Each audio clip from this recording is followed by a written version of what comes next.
সমুদ্র মানে সি, আর লেবুতে আছে ভিটামিন সি।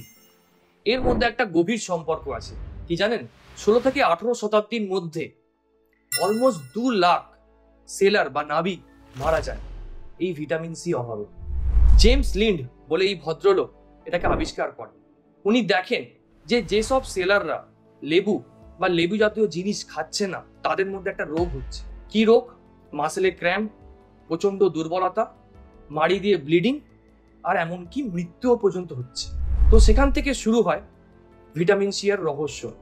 তবে আজকের দিনে ভিটামিন সি ডেফিসিয়েন্সি কি হয়, আর হলেও বাচ্চাদের কি এফেক্ট করতে পারে? হ্যাঁ, কারণ এখনকার দিনে বাচ্চারা বেশিরভাগ সময় ফল টল কিচ্ছু খায় না। 2 নম্বর, অনেক বাচ্চারাই এখন অটিজম আছে, অটিজমে স্ট্রিক্ট ফল রেস্ট্রিক্টেড ডায়েট থাকে, তো তাদের এই ভিটামিন সি ডেফিসিয়েন্সি হতে পারে। তাই আমি মনে করলাম এই ভিটামিন সি ডেফিসিয়েন্সি নিয়ে একটা ডিটেলসে ভিডিও বানাবো। তো চলুন জেনে নিই এই রোগে কি কি উপসর্গ হয়, আর এই রোগ থেকে বাঁচার জন্য কি কি আপনারা বাবা মা হিসেবে করবেন। নমস্কার, আমি ডক্টর অর্পণ শাহ। আমি একজন কনসালটেন্ট পিডিয়াট্রিশিয়ান অ্যান্ড নিউনাটোলজিস্ট। আজ আমরা যে ব্যাপার নিয়ে আলোচনা করছি সেটা হচ্ছে ভিটামিন সি ডেফিসিয়েন্সি হলে কি কি উপসর্গ আপনি দেখতে পারেন। প্রথমেই আমরা যে উপসর্গগুলো পাই সেগুলো খুবই নন স্পেসিফিক, যেমন দুর্বলতা, খিদে কমে যাওয়া, গা হাত পায়ে ব্যথা। কিছু সময় ব্যথা এতটাই হতে পারে যে পা হাত পা নাড়াতে পারে না, যেটা আমরা ডাক্তারি ভাষায় সিউডো প্যারালিসিস বলে থাকি। এর সাথে কি হয়? এর সাথে শরীরে রক্ত কমে যাওয়া বা অ্যানিমিয়া হতে পারে। খুব ছোট বাচ্চাদের অনেক সময় ফ্র্যাকচার হতে পারে বা হাড় ভেঙে যেতে পারে। আর খুব ছোট বাচ্চাদের আরেকটা যেটা জিনিস হয় সেটা হচ্ছে স্কারবিউটিক রোজারি বা রিকেটি রোজারি। জিনিসটা কি? জিনিসটা হচ্ছে যে বুকের যে খাঁচা আছে সেই খাঁচার ওখানে বিডসের মতন বা পুঁথির মালার মতন কিছু কিছু ফুলে থাকা জিনিস, যেটাকে আমরা ডাক্তারি ভাষায় স্কারবিউটিক রোজারি বলে থাকি। আর কি হতে পারে? শরীরের যে কোনো জায়গা থেকে ব্লিডিং, কমনলি মাড়িতে ব্লিডিং হয়, এর সাথে মাড়িও ফুলে যায়।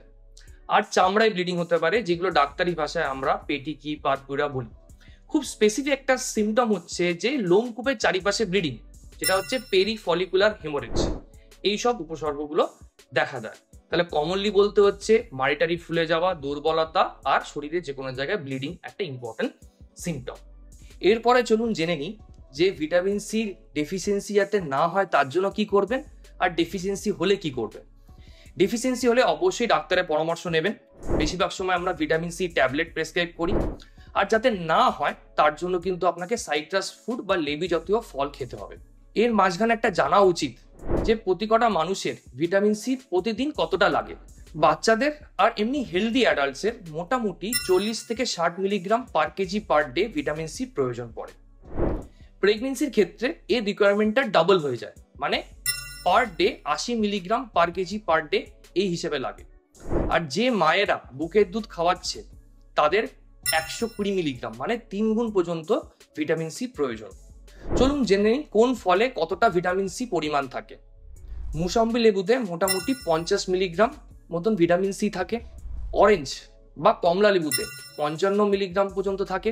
আর পেয়ারাতে মোটামুটি 230 মিলিগ্রাম পর্যন্ত থাকে। তো পেয়ারা কিন্তু এক ধরনের ফলের রাজা ভিটামিন সি রেসপেক্টে। তাহলে আপনারা বুঝে গেছেন কোন বয়সে কতটা খাওয়াতে হবে। তাহলে একটা বাচ্চাকে প্রতিদিন একটা মুসাম্বি লেবু খাওয়ালেই হলো। প্রেগনেন্সি থাকলে 2টো মুসাম্বি লেবু খাওয়াবেন।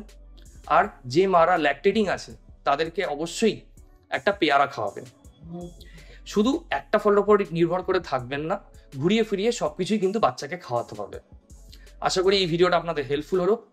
সুস্থ থাকুন, ভালো থাকুন, নমস্কার।